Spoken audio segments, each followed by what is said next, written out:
Coucou tout le monde, j'espère que vous allez bien. Donc je vous retrouve dans une nouvelle vidéo. Donc c'est le point lecture que vous auriez dû avoir mercredi. Donc on va commencer tout de suite avec Gros sur le cœur de Karen Ponte aux éditions Michel Lafon-Poche. C'est un livre que j'ai acheté en début d'année et Sylvie l'ayant dans sa pile à lire, on a décidé de se le lire en lecture commune. Donc ici on va y suivre Mel, 17 ans, qui vit avec ses parents. Et son père est militaire, donc tous les 5 ans à peu près, ils sont amenés à déménager. Et c'est ce qui va se produire ici. Elle a sa meilleure amie, si je ne me trompe pas, qui s'appelle Camille, qu'elle va devoir quitter. Elle va devoir quitter encore une fois tout ce qu'elle connaît, sa ville, ses amis, son lycée. Et franchement, ça ne lui fait pas plaisir, soyons honnêtes. Hein. Donc ils vont partir avec ses parents dans une autre ville où elle va devoir apprendre à se refaire des amis, à s'adapter à son nouveau lycée, à la ville en elle-même, et où elle aura perdu tous ses repères. Et les choses vont pas se faire dans la légèreté, loin de là, puisque arrivée au lycée, elle va vite être victime de harcèlement scolaire, clairement. C'est quelqu'un qui n'a pas de confiance en soi, Mélissa, pas Mélanie, Mélissa.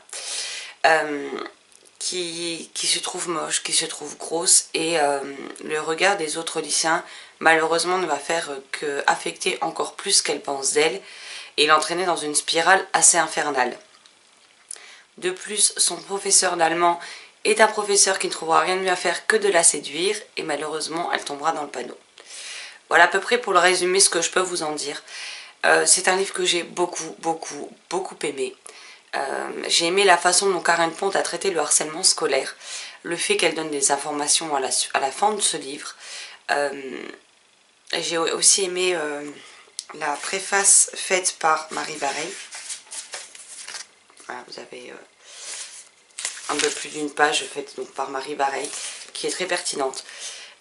J'ai tout aimé dans ce livre.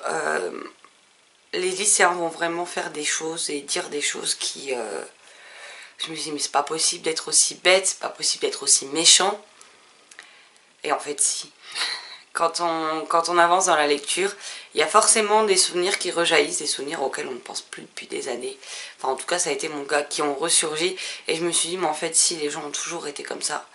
Et à l'heure de la technologie, des réseaux sociaux, etc., du fait que les enfants aient de plus en plus des téléphones portables tôt, eh bien, les choses ne font qu'empirer. Il suffit de regarder les informations ou de lire un journal pour voir ce qui se passe partout dans le monde. Et ça fait froid dans le dos. C'est des choses qui existent et malheureusement, à l'heure actuelle, il n'y a toujours pas de moyens efficaces de lutter contre ce fléau. Je me suis vite attachée à Mélissa. Même s'il y a des fois, attention, hein, il y a des fois où malgré ce qu'elle vit, j'ai trouvé qu'elle était injuste. J'ai pas toujours compris son comportement non plus. Malgré ça, j'ai été touchée par elle, j'ai eu de la peine pour elle. On a envie de la consoler, de la réconforter, même si au final je doute que ça change vraiment grand chose pour la personne concernée. De se sentir soutenue, oui. Maintenant, de lui dire des choses que elle ne voit pas dans le miroir, par exemple, je pense que c'est peine perdue d'avance. Et il faut l'amener avec l'aide éventuellement de professionnels à avoir une nouvelle image de soi, mais c'est pas nous qui changerons grand chose là-dessus. Mais on peut au moins ne pas empirer les choses, contrairement à ses camarades de lycée. C'est vraiment un livre qui m'a vraiment touchée, qui m'a bouleversée, que j'ai pris énormément de plaisir à lire. Là, j'ai l'impression que mon avis est un peu plus cafouillis, mais je vous laisserai en barre d'infos parce que j'ai fait une chronique sur le blog qui est beaucoup plus détaillée. Et c'est un livre essentiel, encore plus aujourd'hui qu'à l'heure où moi j'étais lycéenne, par exemple. Mais en tout cas, si vous ne connaissez pas Karen Ponte, je vous conseille que celui-ci, parce que c'est le seul de l'autrice que j'ai lu. Mais en tout cas, ce ne sera pas le dernier, je compte bien me procurer les autres livres de l'autrice. Ensuite, j'ai lu Celui qui dessinait les dieux de Alain Grousset, donc chez Scrinéo. Donc dans ce livre, on va y suivre Ibo, alors j'espère que ça se prononce comme ça, qui est l'apprenti de Tar, celui qui dessine les dieux. En fait, c'est des hommes qui dessinent dans les cavernes, un peu comme les dessins qu'on retrouve aujourd'hui, entre autres dans les grottes de Lascaux. Ils dessinent des animaux, des scènes de chasse, etc. pour invoquer les dieux et que la chasse soit fructueuse pour leur clan. Tar, je vais y arriver. Tar prend sous son aile donc Hippo pour lui apprendre à prendre la relève, puisqu'apparemment pour lui c'est le meilleur apprenti et c'est le futur, celui qui dessinait les dieux. Un des chefs du clan ne va pas être trop d'accord parce qu'il aurait aimé que ce soit son fils qui le fasse, sauf que Tar n'est pas d'accord avec ça. Malheureusement, Tar va décéder et Hippo va devoir prendre la relève, sauf que la chasse ne sera pas fructueuse derrière. Et il va être attiré dans tout un tas de péripéties qui le dépassent, mais il n'aura pas le choix que de fuir. Mais il n'aura pas d'autre choix que de fuir s'il veut rester vivant. Donc voilà un peu le contexte dans lequel on va découvrir Hippo et dans lequel on va le suivre. Pour le lectorat visé, ça peut être hyper intéressant de par la façon dont le sujet est traité, la façon dont on met en histoire des personnages qui ont, eux, n'ont pas réellement existé, mais les personnes qui ont dessiné dans les grottes de Lascaux, les autres différentes grottes qu'on peut voir à l'heure actuelle, ça remonte quand même à des à très longtemps, quoi. Donc ça permet d'approfondir un peu ce qu'on découvre à l'école quand on étudie la préhistoire, mais de façon romancée. Maintenant, moi je me suis ennuyée, j'ai trouvé que malgré les 187 pages du livre, il y a des longueurs. Je ne me suis pas particulièrement attachée aux personnages. J'ai trouvé certaines choses courues d'avance et trop facilement prévisibles. Et ouais, j'ai pas spécialement compris le but de l'histoire. Alors oui, ça peut être intéressant pour éventuellement approfondir ses connaissances de cette période de l'histoire. Maintenant, j'ai pas été emballée, j'ai pas été touchée par ce roman. Et voilà, c'est des choses qui arrivent. Je sais qu'il y a eu des avis beaucoup meilleurs, c'est très française. Il y a eu des avis bien meilleurs que le mien sur ce titre, donc je vous invite à aller les lire si vous voulez vous faire un avis plus détaillé dessus, mais ça ne l'a pas fait avec moi. Ensuite, en lecture commune avec Marilyn, nous nous sommes lus le tome 2 de Library Jumpers, donc La gardienne des mensonges de Brenda Drake chez Lumen. Au début, j'ai eu très peur parce que même en relisant la chronique spoilante de Marilyn du tome 1, puisque je l'avais lu à sa sortie, donc clairement j'avais oublié une bonne partie des choses, il y avait tellement de personnages que j'arrivais pas à me remettre dedans avec le résumé, bizarrement. Et je me suis plongée dans ce livre et je me suis dit, à mon avis, ça va être un carnage, je vais être obligée de relire le 1. Et au final, ça va. L'autrice nous rappelle quand même des éléments à travers ce tome 2 qui fait que j'ai quand même réussi à reprendre plus ou moins là où j'en étais dans le tome 1 sans trop de difficultés. J'ai beaucoup aimé ce tome 2. J'ai été très vite embarquée dedans de nouveau. J'avais envie d'avancer, de savoir ce qui allait se passer pour nos personnages, de voir qu'est-ce que l'autrice nous réservait au détour de cette trilogie. J'allais dire série, mais non, c'est une trilogie. J'ai pris vraiment un plaisir fou à retrouver les personnages. L'univers est toujours un univers qui m'intrigue et m'intéresse toujours autant dans ce tome 2. C'est quelque chose que moi j'ai trouvé quand même original, puisque l'héroïne, pour un petit rappel en fait, l'héroïne va découvrir le monde des chimères et des sentinelles un beau jour en voyant un garçon à la bibliothèque. Elle va s'approcher du livre, lire à voix haute ce qu'elle voit sur le livre, et en fait elle va être téléportée avec ses amis Nick et Afton au beau milieu des pages d'un livre et se retrouver dans une autre bibliothèque du monde. Et elle va découvrir tout cet univers et savoir que les livres parlant de bibliothèque sont des porte-livres et vous permettent de voyager d'une bibliothèque à une autre. Voilà un petit rappel du tome 1. Et il y a beaucoup de surprises, beaucoup de mystères, beaucoup de révélations aussi concernant tout cet univers que moi j'ai beaucoup aimé dans le tome 1. Donc ici ce tome 2 ne déroge pas à la règle, il est vraiment captivant. J'ai adoré ce tome 2. Et vous verrez très prochainement mon avis sur le tome 3, dans le prochain point lecture, puisqu'on a enchaîné avec Marilyn en fait. On avait déjà prévu de se les lire assez rapidement, au final on a lu les deux dans la même semaine. Mais ce tome 2 est juste excellent et j'aime ce principe de voyager à travers les livres, mais de manière physique on va dire. C'est peut-être pour ça aussi que ça me plaît autant, hein, aller savoir si je lis des livres. C'est entre autres pour m'évader, pour voyager dans les histoires fantastiques. Donc là, le fait que l'héroïne puisse voyager physiquement à travers des livres, il y avait toutes les chances pour que ça me plaise. Voilà, je peux pas trop vous en dire trop sur ce tome 2, mais en tout cas, on avance dans l'intrigue, on avance dans la relation entre les personnages. On voit aussi le véritable aspect de certains personnages qu'on n'avait peut-être pas soupçonné de cette manière dans le tome 1. Il y a quelque chose qui vous captive, enfin moi qui m'a captivé dès le début de ce livre. J'ai eu beaucoup de mal à m'arrêter de tourner les pages et j'ai pas su résister à l'appel d'enchaîner avec le tome 3 derrière. Donc c'est pour vous dire. Mais franchement un excellent tome 2. Et pour moi il n'a pas souffert de ce fameux tome de transition comme c'est souvent le cas pour les tomes 2. Je l'ai trouvé haletant, je l'ai trouvé prenant, je l'ai trouvé intriguant, mystérieux, tout ce que vous voulez. J'ai passé un excellent moment avec ce tome. Ensuite, je me suis lu la sortie du mois Azoro le tome 8, donc Azoro la fée des glaces de Laurent et Olivier Souillet au scénario et de Jérémy Fleury aux illustrations. Je vais vous en montrer quelques-unes. Donc ici, les thèmes, ce sera le courage, l'ingéniosité et le travail d'équipe.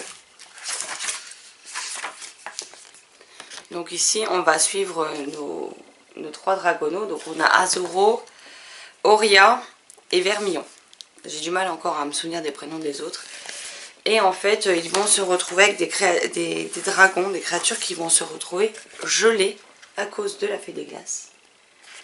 Et nos 3 dragonos vont trouver un moyen, en faisant un travail d'équipe, vont essayer de trouver le moyen de stopper la fée des glaces de façon à libérer leurs amis sans pour autant faire de mal à la fée. Encore une fois, décidément, un très bel album, j'ai adoré ce livre. J'ai beaucoup aimé aussi la fin de cet album. Il se passe quelque chose, bon après je vous dirai pas quoi parce que ce serait un peu vous spoiler ce qui se passe dans les tomes précédents. Mais j'ai beaucoup aimé, j'aime toujours cette série d'albums. C'est vraiment mon petit chouchou en album jeunesse et j'ai déjà hâte qu'il y ait un tome 9 qui sorte. Ouais, celui-là vient juste de sortir, il est sorti le 15 août. Et ensuite on va terminer avec 2 SP, donc on a en numérique Le Voyage de Griff de Agila Noli aux éditions Plume Solidaire. Donc ici on va y suivre Griff, donc le petit hippogriffe que vous voyez sur la couverture. Il vit à Créatura, un monde divisé en plusieurs branches, ça forme comme une étoile. Chaque branche a un climat particulier et un type de créature qui y vivent. Il y vit avec sa maman et sa maman va le laisser sous la garde de sa nourrice, qu'il n'aime pas trop parce qu'elle n'est pas vraiment marrante, le temps d'aller rendre visite à une amie. Malheureusement, après le départ de sa mère, une tempête va ravager la forêt avec tonnerre, coups de foudre, etc. et va embraser totalement la forêt des pins centenaires où il vit.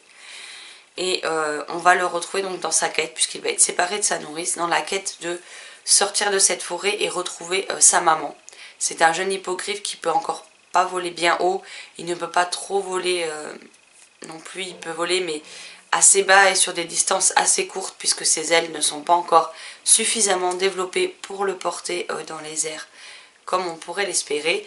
Et il va faire la rencontre inattendue d'une amie qui va l'aider à traverser toutes ces péripéties pour tenter de retrouver sa mère. Ce court roman jeunesse a de sublimes illustrations. Je vais essayer de vous en insérer une ou deux quelque part sur l'écran, mais elles sont vraiment magnifiques. J'ai beaucoup aimé l'histoire en elle-même. J'ai aimé suivre ce petit hippogriffe. J'ai aimé découvrir la nature de son ami. Donc, de toute façon, vous allez probablement le voir, mais il s'agit d'un kitsune. Et il faut savoir que dans la mythologie asiatique, j'aime beaucoup les kitsune. C'est quelque chose une créature que je trouve juste majestueuse. Et voilà, j'étais très contente de découvrir cette créature dans ce livre. En plus, elle est représentée, mais d'une manière canon. Il n'y a pas d'autre mot.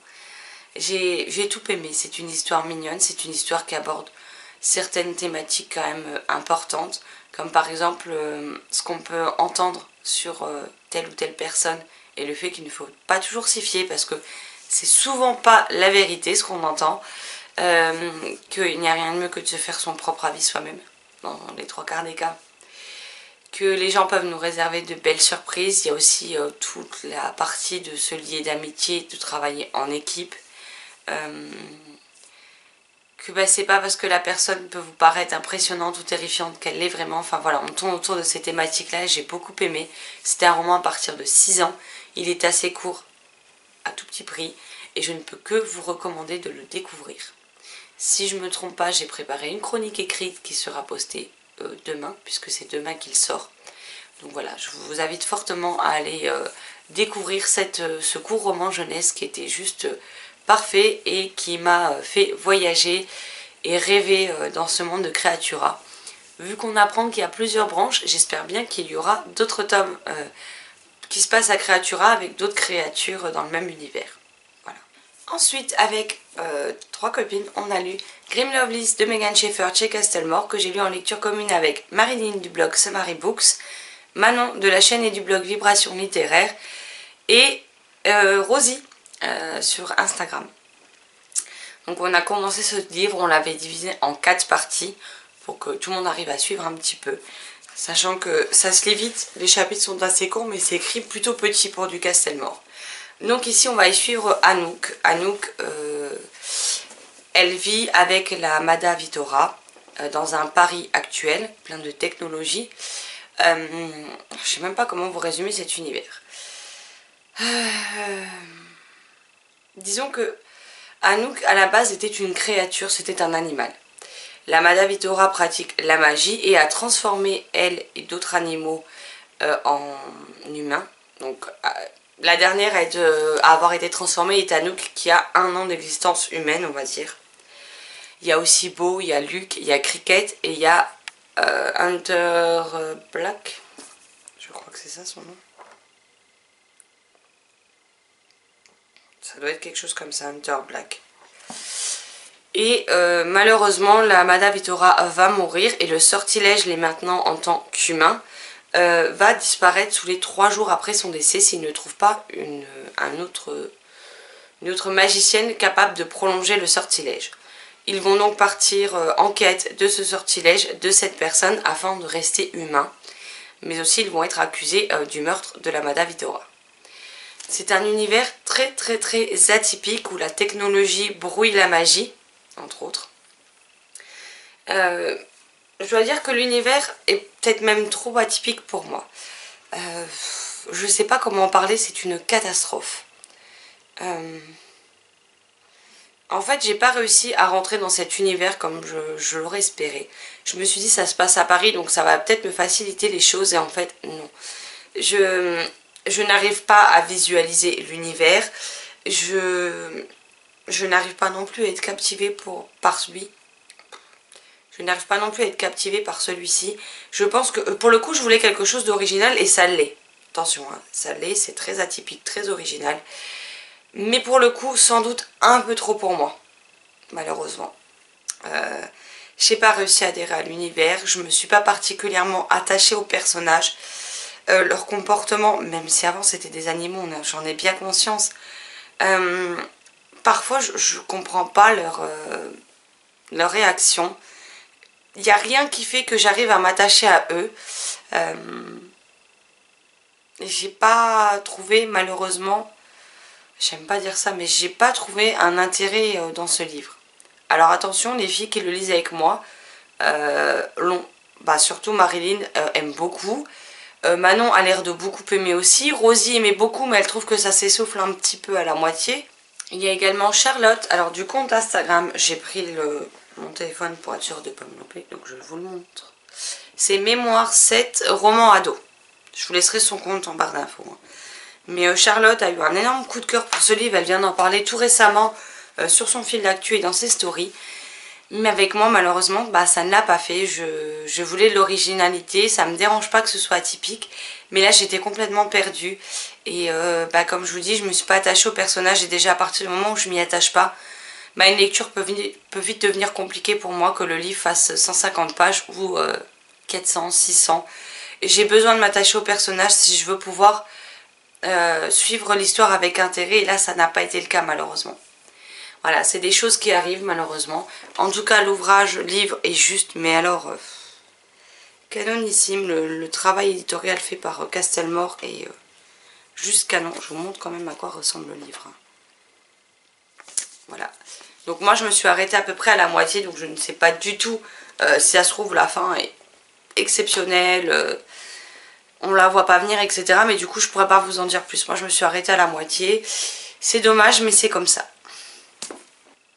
Chose promise, chose due, je vous propose néanmoins un concours. Donc, vous trouverez le Google Doc en barre d'infos pour tenter de gagner ce livre-ci. Donc, les ENC de ce roman, puisque Castelman m'avait envoyé au début donc les épreuves non corrigées et ensuite m'ont envoyé le livre définitif. Donc je vous avais promis en mode cocooning de vous faire gagner les ENC, donc chose promise, chose due. Moi c'est pas celui-ci que j'ai lu, donc il n'a pas été ouvert, il a juste, je vous montre ici, une toute petite légère marque due à l'expédition, je sais même pas si vous savez, voilà, due à l'expédition du roman, il est arrivé comme ça dans ma boîte aux lettres. Mais voilà, je vous fais un petit concours, il sera ouvert une semaine. Et après je tirerai le gagnant au sort et il suffira au gagnant de me faire parvenir ses coordonnées pour que je puisse lui faire envoyer. Voilà. Mais donc voilà, je vous propose de remporter du coup un exemplaire de ce livre. Voilà, ce point lecture est à présent terminé et j'espère qu'il vous aura plu. Si vous avez lu ces titres ou qu'ils vous font envie, n'hésitez pas à me le dire en commentaire, je me ferai une joie d'en discuter avec vous. Et n'hésitez pas à me dire par exemple quelle est votre meilleure lecture et votre déception ou abandon des derniers temps. Voilà, je vous souhaite une excellente journée, de très belles lectures et je vous dis à très vite dans une prochaine vidéo. Bye bye.